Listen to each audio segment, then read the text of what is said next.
Primera carta del apóstol Pedro, recuerde que sí, se venía analizando desde los primeros versículos de este capítulo, sí, los temas referentes a los asuntos del matrimonio.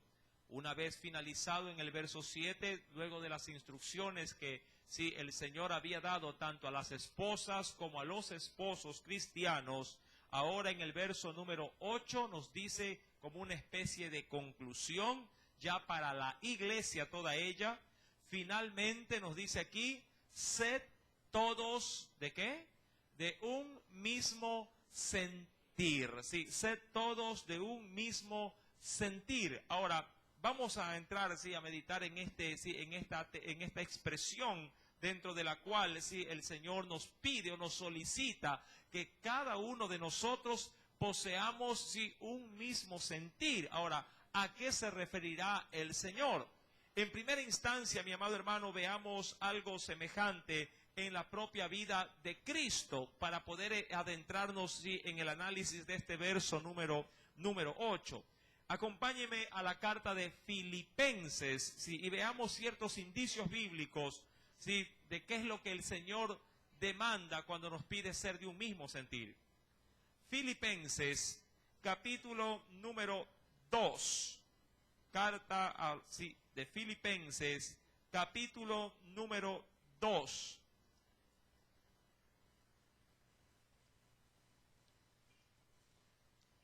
¿Lo tenemos?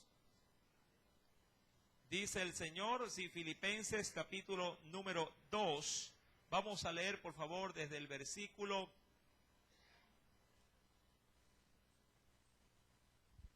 número 5 en adelante. Verso número 5 en adelante. ¿Ya lo tiene? Dice la palabra, haya pues, ¿sí? Haya pues en vosotros este sentir. Bueno, tiene algo muy semejante a lo que dice, sí, también el libro de Pedro. Sí, pero ¿a qué se refiere? Dice que hubo también en Cristo Jesús, el cual, dice ahí, siendo en forma de Dios, no estimó el ser igual a Dios como cosa a que aferrarse, sino que se despojó a sí mismo, tomando forma de siervo, hecho semejante a los hombres. Hasta ahí quiero llegar, porque voy a rescatar el término de decir que para poder ser o para poder tener el sentir de Cristo. Ahora, todos estos tres versículos que hemos leído se resumen en una sola palabra: humillación o humildad. Jesús tuvo este sentir en su corazón. ¿Cuál? El ser humilde o humillarse a sí mismo para poder rebajarse de su condición de Dios a una condición humana. Amén. Es decir, que cuando el Señor nos solicita un mismo sentir, nos está pidiendo, nos está solicitando que todos poseamos una misma cualidad, una misma virtud. Porque cuando vamos ya a la carta de Pedro, si me acompaña nuevamente al texto inicial de lectura, el Señor lo que nos está pidiendo es que todos tengamos o compartamos, sí, una misma tendencia a la hora de ser, diríamos, semejantes a Jesús. ¿Cuál es esa? Si vamos al versículo número 8, el Señor nos pide, al ser de un mismo ser, un mismo sentir, es primeramente ser compasivos. Es decir, que esto no puede ser una virtud de unos cuantos, ¿sí? Si bien es cierto, cuando se habla de frutos del Espíritu, sí, que son muy diferentes a los dones del Espíritu. Los dones del Espíritu pueden ser otorgados no a todos, sino a los que el Espíritu desea repartir. Pero cuando se habla de frutos del Espíritu, estos sí deben de ser algo para toda la iglesia. Algo semejante pasa con el asunto de ser de un mismo sentir. Esto no es para unos cuantos, no, que solamente se me ocurre, sí, un grupo, los jóvenes deben de ser compasivos, los adultos no. O los ancianos deben de ser misericordiosos, los jóvenes no. No, aquí se trata de que todos compartamos una misma, diríamos, postura. Si tener un mismo sentir es identificarnos con un mismo procedimiento. Y el Señor, mi amado hermano, nos requiere a nosotros, a cada uno de nosotros, que la gente nos identifique primeramente por ser personas compasivas. Una persona compasiva va a, diríamos, a condolerse en este caso, sí, de la situación de los demás, ¿a fin de qué? A fin de poder, sí, diríamos, extender su mano y demostrar, sí, la ayuda o el auxilio que se requiere. Un creyente no puede darse, mi querido hermano, no digo el lujo, no puede darse, sí, lugar a que en su corazón no se albergue la compasión. ¿Sí? ¿Por qué? Porque Cristo también ha sido compasivo para con quienes. Para con nosotros. Si está a nuestro alcance hacer el bien, debemos de hacerlo. No podemos desaprovechar oportunidades para manifestar el gran amor de Dios que debe de fluir espontáneamente en nosotros. Dice pues la Escritura en el verso número 8, si finalmente sed todos de un mismo, dice ahí, sentir. ¿A qué se refiere? Debemos de ser, dice la Biblia, compasivos. Seguidamente dice, amándonos fraternalmente. Ahora, el amor fraterno es el amor de la familia. ¿Sí? Yo no sé si de pronto en su casa, en su familia, si usted de pronto ha recibido algún desaire, sobre todo de la gente más allegada. Hablo de un hermano, hablo de una tía, de pronto de un sobrino. ¿Cuántas veces sí uno tiene cierto tipo de tropiezos con ellos? Pero el hecho de que usted tenga tropiezos con ellos, que tenga dificultades, no por ello usted dice, no, yo ya nunca más le voy a hablar. O yo ya nunca más le voy a abrir la puerta. O yo ya nunca más le voy a dar un plato de comida. El amor fraternal sí suele, por lo general, pasar por alto en este caso las ofensas, y mañana más tarde como que si nada ha sucedido. Ahora, quisiera ilustrar un poquito mejor estos requerimientos de Dios para nosotros, yendo por favor a otro de los libros de la Escritura. Venga conmigo por favor y veamos qué nos dice el Señor en la segunda carta a los Corintios, por ejemplo. Segundo libro de Corintios, capítulo número 13. Mira lo que nos dice el Señor. Segunda carta o segunda epístola de Corintios, capítulo número 13.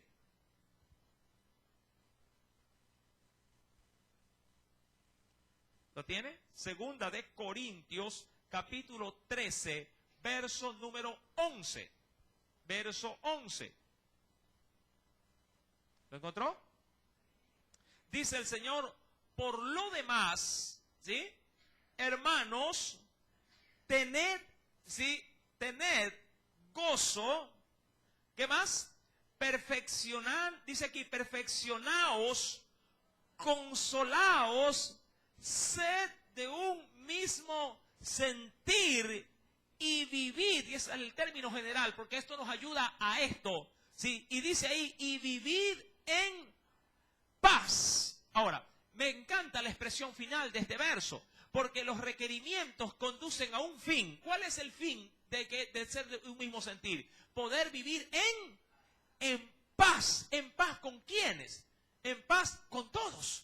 Recuerde que si retomamos por favor primera carta de Pedro, capítulo 3, recuerda que en el verso 10, que ya se lo leyó, pero vamos a recordarlo en la lectura, dice aquí, porque el que quiere amar la vida y ver qué cosa, días buenos, es decir, el que quiere vivir, eso también es una expresión, el que quiere vivir, en pocas palabras, en paz. ¿Con quiénes? Con todos. Debe de manifestar, ¿qué cosa? De acuerdo al verso número 8, debe de manifestar compasión, debe de manifestar, ¿qué otra cosa más dice ahí?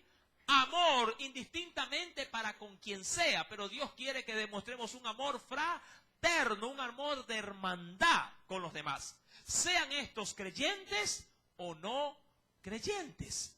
Adicionalmente dice el Señor que debemos de ser, ¿qué también? Misericordiosos. Sí, analizando un poquito el término y trayéndolo de pronto como acotación de una vida que recibió mucha misericordia, y quiero referirme a un gran rey llamado el rey David. David, si bien es cierto, cometió pecados como cualquiera diría, sí, pecados muy cuestionables, muy graves en su vida. Sí, aquellos que están viniendo a estudiar la carta de Samuel, sí, en los días viernes, sí, el día de ayer, de hecho, se meditó mucho en la situación, sí, pecaminosa en la cual incurrió ¿quién? David, ¿verdad? Porque se gesta en él un pecado totalmente condenable. Pero así como él cometió algo muy grave, mi amado hermano, fue tratado con mucha, pero con mucha misericordia.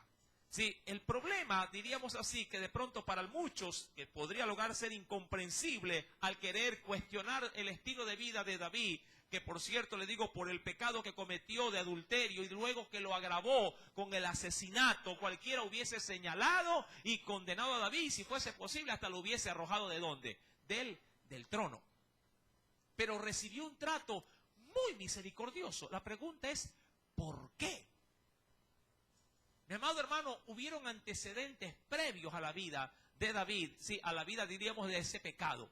Hubieron antecedentes que marcaron, diríamos así, el pasado de David. Y cuando hablo de que hubieron acontecimientos pasados que marcaron su vida, me refiero a actos exclusivamente de misericordia. Usted recuerda cuando se leía en la vida de David que él primeramente tuvo un anhelo muy grande de quererle hacer ¿qué cosa al Señor? Su templo, una casa. Luego, sí, no pudiéndolo hacer, pero en su corazón estaba ya dispuesto, tanto así que preparó y hasta acumuló las riquezas y los materiales para que lo haga su descendiente. Mi querido hermano, luego trató de mostrar y lo hizo misericordia ¿con quién? ¿Con quién? ¿Quiénes se acuerdan? Con el hijo en este caso sería de Jonatán. Sí, de Mefiboset. Sí, y lo hizo, mostró misericordia. No tenía compromiso para hacerlo, pero lo hizo. Y luego también, ¿con quién quiso mostrar misericordia? Que le fue mal, pero eso ya no fue culpa de él. ¿Con quién? ¿Con quién? Con el hijo de un rey, ¿de qué parte? De la región de los amonitas. ¿Se recuerda? Que mandó consoladores para que Naúm había perdido a su padre y este le quiso consolar, pero fue malentendido y fue menospreciado. Mi amado, pero estos actos que hizo David fueron actos de exclusividad, sí, catalogados como misericordiosos. Por eso David, cuando fracasa, peca, ofende a Dios y pide perdón, es tratado de la misma manera. ¿Cómo lo trató Dios? Misericordiosamente. No le quitó su reino, ¿sí? No le quitó la vida y no permitió, ¿sí?, que la vergüenza de pronto, que era grande, por cierto, ¿sí?, hubiese sido para él un obstáculo para seguir gobernando. Dios fue muy misericordioso y se cumplió en él las palabras de Jesús. ¿Cuáles? Acompáñeme por favor a los evangelios. Y mira lo que nos dice el Señor. Cuando vamos al Sermón del Monte, ¿sí?, dentro de este preciosísimo marco referencial de lo que es todo el Evangelio, nos dice el Señor en el capítulo 5, verso número 7, ¿sí? Mateo capítulo 5, verso número 7, dice el Señor, bienaventurados los misericordiosos, es decir, los que se dispusieron a hacer actos, ¿sí? Porque esa es la misericordia, hacer actos, ¿sí? Hacerlo el deseo, hacerlo una práctica, ¿sí? Bienaventurados los misericordiosos, porque ellos alcanzarán, ¿qué cosa dice la Escritura? Misericordia. Recuerda que estos atributos que Dios nos demanda son para tener a la larga un buen vivir para con todos. Dios no nos quiere, sí, diríamos, como personas renuentes a la sociedad. No nos quiere como personas, sí, herméticas a la sociedad. Dios nos quiere con apertura para todo el mundo, pero claro, esa apertura debe de nacer, obviamente, sí, de un buen gesto, de un buen estilo de vida para con los demás. De ahí que cuando vamos a Pedro, mi querido hermano, en el capítulo número 3, verso 8, dice, sed pues de un mismo sentir, compasivos, amándonos fraternalmente, misericordiosos, ya que hay un término también que para algunos de pronto esto no les es tan fácil hacerlo. Dice ahí, amigables. Una persona amigable es una persona que, en la cual usted puede llegar a tener acceso. ¿Cómo usted es en su entorno? ¿Es una persona amigable o indiferente? ¿Apática a los demás? Sí, que pasa de largo sin importar, así le saluden. Porque hay personas que penosamente tienen ese estilo, sí, de ser con los demás. Se les saluda y ellos van de largo. Así también donde llegan, nadie, sí, para ellos diríamos como que nadie existe. Llegan, se sientan, se paran y se van. ¿Sí? Mi amado hermano, el Señor nos demanda a todos, no a unos cuantos. Esto no es para el pastor, ¿eh? Es para todos los que profesan el cristianismo. ¿Sí? Mi amado hermano, usted tiene obviamente en ese sentido, tiene una lucha. ¿Sí? Una lucha que realizar en su interior. Y esa lucha es en la cual a usted lo va a confrontar para que pueda ser una persona de fácil acceso. Eso es ser una persona amigable. Una persona en la cual se pueda reconocer un fácil acceso. Que cuando alguien busque su mirada, usted no la desvíe, sino que, diríamos, espontáneamente, si pueda enfocarse en esa persona y si es posible tomar la iniciativa para tener una conversación. Penosamente, y valga que siempre utilizo este término muy trillado, muchos hermanos no pueden ver en otros hermanos un acceso de amistad. ¿Sí? Y es ahí donde algunos podrían decir, no, es que yo solamente al pastor, porque a él sí como que le tengo confianza. Y usted debe de saber que debe de tenerle confianza, ¿sí?, a todo el cuerpo de Cristo. Amén. Y eso demanda apertura por parte de usted para ser una persona accesible. Usted no puede ser una persona hermética en ese sentido. Si usted se cierra a los demás, está cerrando también la oportunidad de darle a alguien un aliento, una palabra, darle a alguien un incentivo. Alguien de pronto necesita conversar con usted, necesita desahogarse, necesita tener un oído que esté dispuesto a escuchar, más allá de dar o no un consejo. Hay quienes inclusive pueden irse tranquilos a sus casas con el solo hecho de haber vaciado lo que tenían en su mente y en su corazón. Y si ven a alguien ocupado, o diría yo al pastor ocupado, podrían decir ellos, no, yo quería desahogarme, pero no pude porque el pastor estaba ocupado. Bueno, está bien que el pastor esté ocupado, pero no todos en la iglesia están ocupados, ¿verdad? La apertura, un hermano en la fe la debe de ver en cualquiera de nosotros, y no solo en la iglesia. Esto también lo debe de ver en su casa, lo debe de ver en su barrio, en su trabajo, en el lugar donde usted estudia. ¿Me explico? Todos deben de ver en nosotros, como lo dice la Biblia, un mismo sentir. Sí, yo sé que a veces en apuro, cuando el culto termina, la gente corre a su casa. Sí, pero no siempre anda corriendo, ¿verdad? No siempre anda tan apurado. Sea de un mismo sentir, sea amigable con sus hermanos, sea amigable con su familia, sea amigable en su barrio, no sea una persona huraña, una persona de pronto sí considerada como hermética, o dicen muchos, sí, esta persona es ermitaña. Sí, no saluda a nadie le dice, él no le para bola a nadie, dicen los muchachos, sí, en sus términos, pero no debemos de ser así. Jesús, por su parte, siempre fue una persona accesible. Sí, y no solamente para los necesitados, para los enfermos, sino también inclusive, como ya lo hemos leído en otros textos bíblicos, allá en Marcos también, sí, que el Señor fue una persona tan accesible que aún hasta cuando los niños se acercaban a Él les daba la apertura. Yo quisiera, más allá de ese texto, que venga conmigo a otro pasaje bíblico.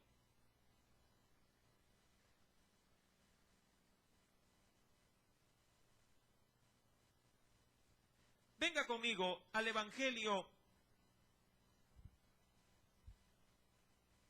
según San Mateo, capítulo número 14.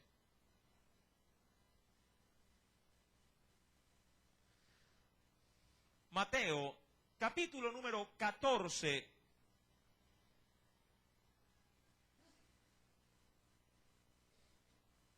¿Lo tiene?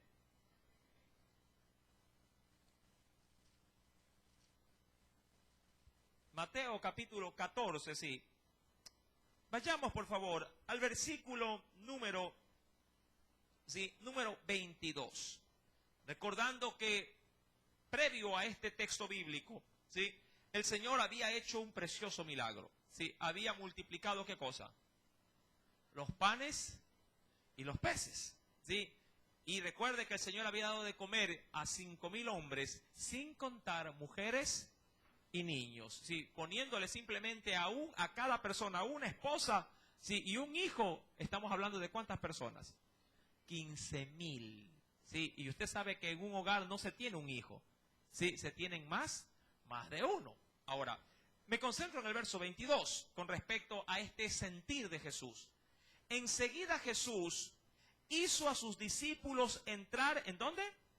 En la barca e ir delante de él a la otra ribera. Y mira lo que dice en el versículo número 22. Entre tanto que él despedía, ¿qué cosa? A la multitud. En la actualidad los predicadores se ven muy diferentes, porque terminan el culto y hasta se van del escenario. Parecen artistas a veces. ¿Sí? Y cuando la gente quiere tener algún acceso, ¿sí?, algún tipo de diálogo, no se puede, porque ahora hasta se pueden ver a ciertos pastores de renombre. No los nombro por su nombre, pero aquellos que de pronto pueden ver por internet, en este caso sus presentaciones, ¿sí? Sí, se puede ver en ellos que hay un cerco, de hecho, ¿verdad? De personas que no permiten a que éste pueda tener acceso ¿a quién? A la gente común. Jesús, por su parte, manifestó siempre, mire, un acercamiento, dice la Biblia, entre tanto que él despedía ¿a quién? A la multitud. ¿Hasta qué punto? Mira lo que dice el verso 23. Despedida la multitud, subió al monte a orar aparte. Es decir, ya eso hasta el último, diríamos así, hasta la última persona, ya casi al final de la jornada del día, para ya irse a orar. Y siempre teniendo en cuenta que Jesús buscaba lugares apartados y posiblemente en la noche para ir a orar. Pero lo hacía luego de haber atendido hasta el último individuo que requería de un consejo. Jesús siempre fue una persona abierta a la gente. Usted es abierto a la gente. En usted se puede realmente tener un acercamiento como para poder decir, sí, mi amada hermana, yo no la había conocido en esa faceta, como alguien sí, ya mucho más confiable. ¿Me explico? Usted debe de ser una persona de apertura a los demás. Cuando vamos, pues, mi querido hermano, ¿sí?, a la carta, de Pedro, que es donde estamos analizando este aspecto.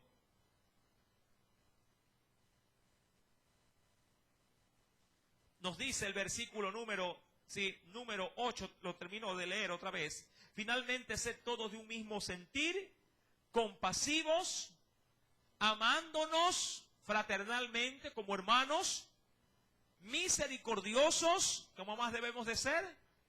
Amigables. Recuerdo que estos no son dones, estos son frutos de un buen hijo e hija de Dios. Verso número 9. Por contraparte, sí, lo primero que se nos demanda son virtudes. Y lo segundo que se nos demanda en el verso 9 son posturas o decisiones. Sí, que son dos cosas diferentes. En el primero el Señor nos pide ser de un mismo sentir en función de manifestar, sí, lo que Cristo es. Pero lo segundo es una postura. ¿Por qué digo una postura? Porque cuando se habla de postura, se habla de, en este caso, de la forma de actuar o de reaccionar a los demás. ¿En qué sentido? Veamos, verso número 9. No devolviendo mal por mal. Ahora, recuerda, Dios me está demandando esto inicialmente. ¿Qué cosa? Tener, ¿qué me pedía el Señor primeramente en el verso 8? Tener compasión, ¿qué más? Tener amor por los demás, ¿qué más? Ser misericordioso y ser amigable. Pero al mismo tiempo, dentro de estas cualidades que Dios quiere que yo tenga, el Señor me hace saber que debo de mantener esto sin importar cómo a mí me hayan tratado. ¿Me explico? ¿Serías amigable con alguien que no lo es contigo? Ahí es donde viene el dedo en la llaga. Serías compasivo con alguien que no te ha demostrado o no te ha dado o no te ha tendido la mano cuando tú lo requeriste. ¿Podrías ser amigable con alguien que te tuerce el rostro? Mi amado hermano, es ahí donde viene la lucha. Ya que en el verso número 9, sí, mi querido hermano, la Biblia me dice, no devolviendo el mal por mal. Alguien podría decir, uy, como no me para bola, ahora hasta lo saco del Facebook. Bueno, ya en tiempos modernos, bueno, es así ahora, ¿no? En nuestros tiempos, lo único que uno hacía cuando a uno le caían mal, ¿qué cosa era? ¿Ah? ¿Dejarle de qué? De hablar. ¿Verdad? Me cae mal, ya no le voy a hablar. Y se va. ¿Sí? O voy a hacer como que él no existe. Esa no es la actitud de un creyente. La Biblia dice, no devuelvas mal por mal. Amén. Es fácil de pronto tratar de aplicarlo cuando quien te hace esta situación es un desconocido. Si se hace más fácil tolerarlo. Pero siempre digo esto, ¿no? Que cuando viene esta misma ofensa de alguien bien cercano, entonces como que lastima más. Y se hace más duro el poder tomar en este caso, sí, consideración de lo que Dios me exige que debo de hacer. Ojo, me lo está, sí, exigiendo. Dice el Señor, no devuelvan mal por mal, ni maldición por maldición, ¿sí? Sino, por el contrario, bendiciendo, sabiendo que fuisteis llamados para que heredaseis o para que hereden también, ¿qué cosa? Bendición. Quisiera, por favor, que me acompañara a la Escritura. Veamos un texto de referencia.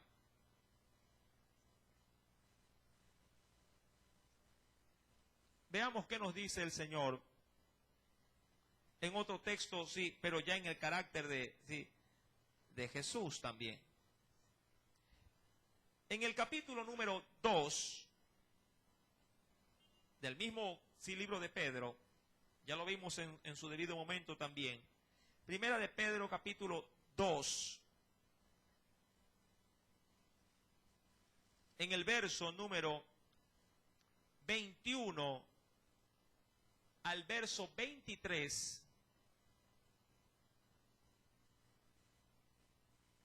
Primera de Pedro, capítulo 2, verso 21 al verso 23. ¿Lo tiene? Mira lo que nos dice el Señor en el versículo 21. Pues para esto fuisteis llamados, porque también Cristo padeció por nosotros, dejándonos ejemplo. ¿Para qué? Para que sigáis, dice ahí, sus pisadas. Verso número 22, ¿podrías leerlo? Ajá. Y el verso 23, que es donde quiero prácticamente enfocarme. Quien cuando le maldecían, no respondía. Ojo, esto es lo importante, ¿ah? O sea, Jesús respondió, pero no respondió con qué. No respondió con maldición. Mucha gente podría inclusive decir, sí, no le voy a decir nada, pero se lo voy a desear. Sí, no se lo hago saber, pero por dentro, Señor, no, fulmínalo, quémalo, túmbalo, ¿no? Dice ahí, y esto me recuerda de una alabanza que suelo a veces escuchar en casa, que la ponen por ahí, ¿sí? Una cantante que menciona en su contenido de la canción, ¿no? Que con los hijos de Dios nadie se mete, dice ahí. Sí, una de las partes de esa alabanza dice así. Sí, y yo le digo, parece que como que estuviera, sí, queriéndole caer a golpe a alguien con esta palabra, con ese cántico. Sí, está como media enfurecida porque alguien le ha hecho daño y obviamente ella se siente, ¿de qué manera? ¿Ah? Se siente herida. Y dice, no, pues con los hijos de Dios nadie se mete. ¿Cuántas veces decimos lo mismo nosotros? Soy un hijo de Dios, hermano, y conmigo nadie se mete, porque el que se mete conmigo se mete con Dios. Y ahí se desbarata. Mi amado, usted y yo debemos de estar, ¿sí? Debemos de estar atentos a que en algún momento la gente se va a meter contra nosotros. Y esto no puede ser objeto, ¿sí?, de ninguna manera, ¿sí?, de ofensa. ¿Para quién? Para la persona que nos causa el daño. Un hijo de Dios debe estar preparado, ojo, preparado para recibir ofensas. Amén. ¿Sí? Esto estímelo muy, diríamos, muy tajante en su vida, ¿sí?, firme en su vida. ¿Sí? A usted le va a tocar en algún momento, ¿sí?, ser ofendido, mi querido hermano. ¿Sí? Lo van a ofender, lo van, ¿sí?, en este caso a vituperar, lo van a calumniar, lo van en este caso, sí, a señalar. Y la Biblia me dice y me enseña, en el ámbito ya propiamente del ejemplo con la vida de Jesús, que a él cuando le maldecían, no respondía con maldición. Cuando padecía, ¿qué hacía? No amenazaba, sino encomendaba la causa al que juzga, dice ahí, justamente. Más bien Jesús, ¿qué hacía cuando le maldecían? ¿Qué le decía al Señor? Elimínalos a toditos. Señor, trágatelos. No. ¿Qué decía el Señor? Padre, perdónalos porque no saben, sí, perdón, lo que hacen. Entienda esto, mi amado hermano. Y eso mismo que Jesús experimenta es lo que nos pide que hagamos. Cuando vamos a 1 de Pedro 3, que es el texto que estamos analizando, verso 9, no devolvamos mal por mal, ni maldición por maldición, sino por el contrario. ¿Qué quiere el Señor que salga de nosotros? Bendición, sabiendo que también en nosotros se ha podido, en este caso, se ha podido tener una esperanza viva. ¿Qué es qué cosa? El de heredar también, ¿qué cosa? Bendición. Y sabemos que esa bendición de Dios para nosotros muchas veces viene sin que nosotros nos la merezcamos. Tenemos que tener presente esta realidad. No nos merecemos la bendición. Aún podríamos decir, ¿cuántas veces ofendemos a Dios? ¿Cuántas veces le negamos o le maldecimos con nuestras actitudes? O nuestras rebeldías, nuestras desobediencias. ¿Cuántas veces a sabiendas pisoteamos la sangre de Cristo porque pecamos de manera consciente a veces? ¿Se acuerda que Pedro conscientemente negó al Señor? ¿Cuántas veces? Deseaba morirse, mi amado hermano. Pero aún así, la bendición que le había sido antes prefijada, igual la recibió. El Señor no se la quitó. Usted podría actuar de esa manera. Le da un juguete a su muchacho, el muchacho se porta mal y ¿qué hace? Se lo quita. Dice, y ahora ya no te lo doy. Y se lo quita. A veces a mí me ha tocado decir, le doy algo a los muchachos, se portan mal, presta acá el celular, le digo, ya te quedas sin el celular. Es como que les arranco el alma a los muchachos. Dios, por su parte, aun cuando nosotros no le somos, mi amado hermano, ¿sí?, fieles como Él lo es con nosotros, igual Dios mantiene, ¿qué cosa en nosotros? Su misericordia, ¿sí?, mantiene su amor, su compasión y también su bendición, la mantiene. Bien dice la Biblia que aun siendo malos, ¿sí?, el Señor hace llover sobre nosotros, buenos y malos. ¿Qué hace llover? Su agua, ¿sí?, en nuestra tierra, le hace salir su sol sobre buenos y sobre malos también. Dice pues, versículo número 10, siendo esto parte de los dos primeros versos que hemos analizado, porque el que quiere amar la vida y ver días buenos, ¿cuántos quieren un mejor futuro? Esto es muy aparte, obviamente, de las tribulaciones que vamos a tener, pero en lo que respecta a nosotros, una cosa es que el mundo, más allá de lo que usted haga, sí, que el mundo le crea a usted problemas y conflictos. Sí, porque eso penosamente uno no lo busca, pero igual sabemos que el enemigo se vale del mundo y se vale de todo el sistema para hacernos daño. Pero en lo que respecta a nosotros, haciendo lo que Dios nos está pidiendo, si tenemos en Dios una esperanza también en esta tierra. ¿Qué cosa? Si alguien quiere amar esta vida, obviamente bajo el término lícito que Dios lo ha dispuesto, y ver días buenos, ¿qué dice la Escritura? Refrene su lengua, ¿de qué? Del mal, sabiendo que ella es la primera en rebelarse. ¿Para qué cosa? Para desquitarse con todos. Recuerda lo que decía Santiago. Acompáñame rápidamente, por favor, unas páginas más atrás, con respecto a este pequeño miembro en nuestros cuerpos. En el capítulo número 3,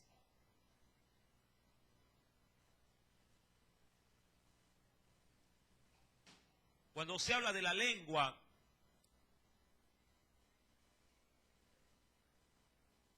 tenemos una contradicción con este pequeño órgano, que lo controla, claro está, nuestro corazón. Sí, Santiago capítulo número 3, verso número 9. Hablando de la lengua, por el contexto mismo, nos dice, con ella, es decir, con nuestras palabras o nuestra lengua, con ella, ¿qué hacemos? Bendecimos al Dios y Padre, y con ella, mira qué contradicción, maldecimos a los hombres que están hechos a la semejanza de Dios. De una misma boca proceden, ¿qué cosa? Bendición y maldición. ¿Y qué termina diciendo ahí el apóstol Santiago a la iglesia? Hermanos míos, esto no debe ser así. Amén. No puede, mi amado hermano, en la vida de un creyente haber dos formas, diríamos así, de manifestar con nuestra forma de tratar a los demás, tales ofensas. No podemos caer en contradicción. De aquí salir todos abrazándonos, besándonos, alabando al Señor, y en casa hablando, sapos y culebras a los demás. Mi querido hermano, nosotros estamos, como lo dice la Escritura en Pedro capítulo 3, estamos, de alguna manera en Dios, hechos para bendecir, no para maldecir. Y obviamente no para usar este pequeño miembro en ofensa de los demás. Dice pues el verso 10, el que quiere amar la vida y ver días buenos, refrene su lengua de mal y sus labios no, ¿qué cosa? No hablen engaño. Amén. Es decir, si vamos a hablar, hablemos con la verdad. Todo esto en relación de la armonía que debemos de tener para con nuestro entorno.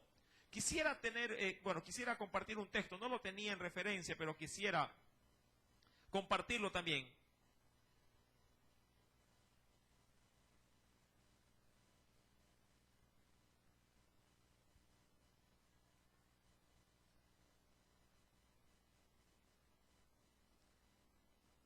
Venga conmigo, mis amados hermanos, en Romanos, capítulo número 12. Es un texto que creo que es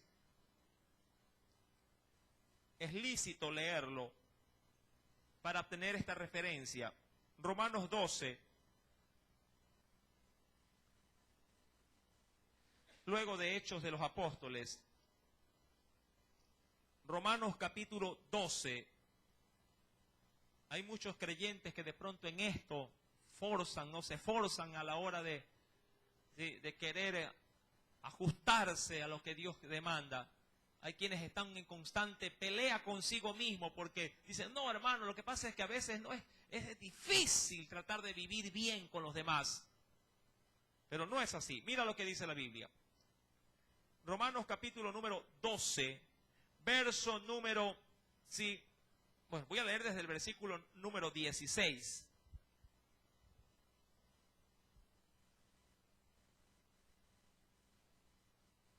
En adelante. Este texto, esta porción bíblica tiene mucha relación con lo que estamos estudiando en 1 de Pedro, capítulo 3.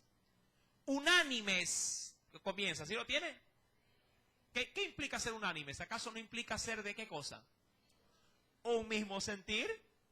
Unánimes entre vosotros, no altivos, sino asociándonos con los humildes. No seáis sabios en vuestra propia opinión. No paguéis a nadie mal por mal. Procurad lo bueno delante de todos los hombres. Y aquí es donde quiero llegar, verso 18. Si es posible, y yo creo que sí lo es, si es posible, en cuanto dependa de vosotros, estad en paz. ¿Qué dice? ¿Con quiénes? Con todos los hombres. En lo que a ti depende, mi amado hermano, tienes que aprender a vivir, sí, con bien delante de los demás. Que el vecino no te quiera saludar, déjalo, pero tú salúdalo. ¿Amén? Que te deje con la palabra en la boca, no importa, pero tú no. Que él desvíe su mirada a otro lado, tú no, tú ponle búscalo si es posible. ¿Sí? Que él te pida prestado y tú le des, y tú de pronto pedirle, él nunca te da, igual síguelo sirviendo. Amén. Permítele, mi amado hermano, al Evangelio de Cristo, permítele, sí, que en esta área también el Señor tome en este caso, su señorío en tu vida. Recuerda lo que dice este verso número 18. Si estad en paz, perdón, si es posible en cuanto dependa, ¿de qué? ¿De quiénes? De nosotros. Es que a la verdad muchas cosas sí dependen de nosotros. Si de ti depende hablarle a la gente, lo puedes hacer. ¿Para qué darle la misma ley del hielo? ¿Para qué pagar con mal lo que ellos sí lo están haciendo, obviamente, para mal? La Biblia es clara, dice, estad en paz con todos los hombres. Amén. No hay mejor cosa que vivir en armonía, sí, con todos. Esto nos traerá inclusive descanso al dormir. Amados hermanos, termino pues en este pasaje bíblico del capítulo 3, de Pedro, versículo número 8 en adelante. Vamos por el versículo número 11 ahora. Apártese. Es como decir, déjalo pasar. Apártese del mal y haga el bien. Busque la paz. ¿Cuántos buscan esto? El problema es que la gente busca siempre el dinero, busca la prosperidad, busca la bendición, ¿verdad? Busca la salud, busca el amor, busca lo que le conviene, pero la gente o muy poca gente busca ¿qué cosa? ¿Qué dice la Biblia que tengo que buscar? La paz. ¿Cuántos en casa buscan la paz? A veces parece ser que la gente en casa busca la guerra, el conflicto, el problema. Que donde sea, sí, hacen un remolino. Sí, porque se le dice que haga algo o que ayude en algo, en vez de ser, diríamos, un alivio, ¿qué hace? De esa pequeña demanda, hace, mi amado hermano, sí, una crisis, hace, diríamos así, un huracán. Hay personas que no saben vivir en paz, que no están tranquilos si no han peleado con la mujer un día, que no están tranquilos si en casa no ha habido un pequeño escándalo, y lo hacen habitual. Mi amado hermano, esto no es de Dios. Dios más bien nos demanda que debemos de buscar ¿qué cosa? La paz, no las crisis. Hay personas, mi amado hermano, que cuando llegan lo que hacen es alborotar, diríamos así, la poca ceniza que pudo haber existido, y vuelven a hacer una llama donde ya Dios hace rato la apagó. ¿Me explico? Usted y yo no estamos para fomentar pelea, para fomentar riña. Si usted visita a alguien es para llevar paz, no para dejar problemas. Usted no se ha dado cuenta que a veces vienen ciertas visitas. Usted está en paz en casa. Se va a la visita y dejó tras de sí, ¿qué cosa? Un polvorín. ¿Ya viste? Que sí, que mira, que yo te dije que no te... Y la persona que se va, como el diablo. Ya hice lo que tenía que hacer. Porque hay personas que son muy astutas para dar candela. ¿Sí? A veces, mi amado hermanos, palabras, ¿sí?, rebuscadas o con doble intención pueden dejar una llama alborotada. Como dicen por ahí, tiran la piedra. ¿Verdad? Ya me voy, chao. Por cierto, está sucia la casa, chao, chao. ¿Cómo cree que queda la casa? ¿Cómo cree que quedan los que viven ahí? ¿Ah? ¿En paz o en problema? ¿Ah? Sí, chao, chao, pero ya no voy a volver más, ¿ah? Sí, chao. Y le dice, ¿qué hizo? ¿Qué pasó? ¿Qué hiciste? ¿Qué le hiciste? Si visita a la suegra, ¿qué le hiciste a mi suegra? ¡Ah, mi madre! ¡Ay!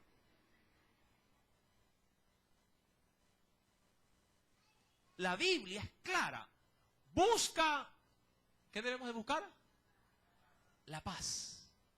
Busca la paz, y no solamente que la busques y aquí está la paz, no, sino que una vez que la encuentras, ¿qué dice la Biblia? Debes de seguirla.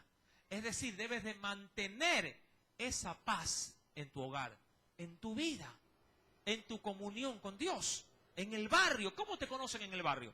Como el problemático, el bochinchero, la comecuento. ¿Cómo te conocen?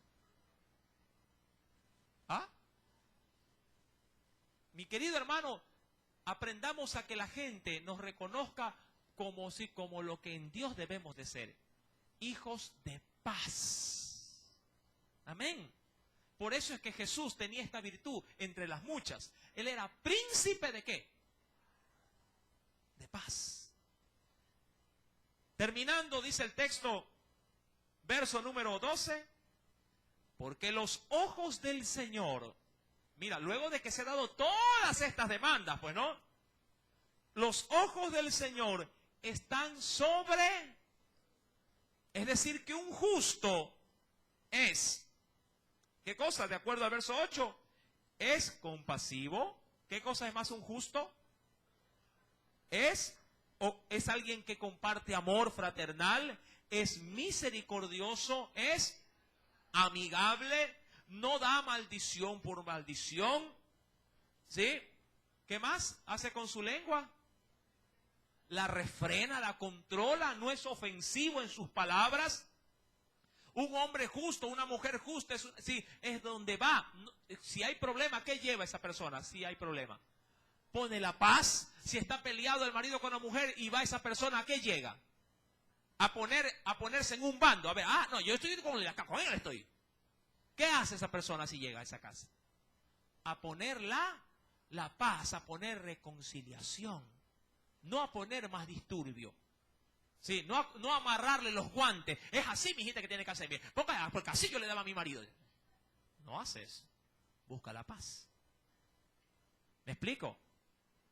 Mi amado hermano, porque es ahí, dice la Biblia en el verso 12, que los ojos del Señor están sobre los justos, y obviamente una persona de esa naturaleza, con esa, diríamos así, con ese currículum, ¿qué hace el Señor? Sus oídos están, ¿qué cosa? ¿Usted cree que una persona que no es amigable, mira que a veces parecen cosas insignificantes, cosas que de pronto en la vida cristiana dicen, yo no creo que el Señor no me escuche porque no le saludo a la vecina? ¿Usted se ha imaginado en algún momento que eso puede ser un obstáculo para sus oraciones? De pronto usted puede decir, no, yo no creo porque no le hablo a nadie, el Señor tampoco no me quiera oír. Mi amado hermano, son situaciones que de pronto pueden pasar desapercibidas o podrían ser catalogadas para nosotros como insignificantes, pero para Dios son de mucho peso. De mucho peso. De hecho, hay un pasaje bíblico que me lo recuerdo, ¿sí?, en las enseñanzas pasadas, en la carta del primer libro de Samuel, que cuando David iba de huida, es decir, ofuscado, sabiendo que Saúl lo iba a matar, y él le tocó prácticamente dejar todo y salir con lo que tenía, pero en una de las tantas huidas que tuvo, él se detuvo a hacer un acto de misericordia con unos hombres que estaban, sí, solos en el desierto. Pero ese pequeño acto, sí, logró, mi amado hermano, sí, logró abrirle un camino muy grande para poder recibir socorro en el momento de su huida. Es decir, que a veces Dios permite cosas bien pequeñas que de pronto pueden ser desapercibidas para cualquiera, pero que pueden ser pequeñas llaves que abran grandes puertas. Quizás, digo yo, no consigues empleo porque como eres de pocos amigos y de pocas palabras con los demás, de pronto el que te puede dar empleo es con el vecino que no tienes, sí, de hace muchos años, sí, simplemente la actitud de saludarlo. Y el vecino puede ser el que esté buscando un empleado en su empresa, o un recomendado porque se ha enterado que se requiere en algún lugar, por no ser amigable. Y Dios quiere bendecirte por medio de esa persona. Bien puede ser que en tu necesidad, por no ser sociable con tu hermano en la fe, mi amado hermano, tú te prives de una bendición que Dios la tiene reservada así, a partir del momento en que tú seas una persona de apertura para los demás. De pronto, lo mismo que compraste, carísimo, el hermano sabía, por no ser amigable, por no ser, en este caso, de apertura con otro, el mismo hermano sabía que lo que habías comprado como a $100, acá él lo conseguía en 10.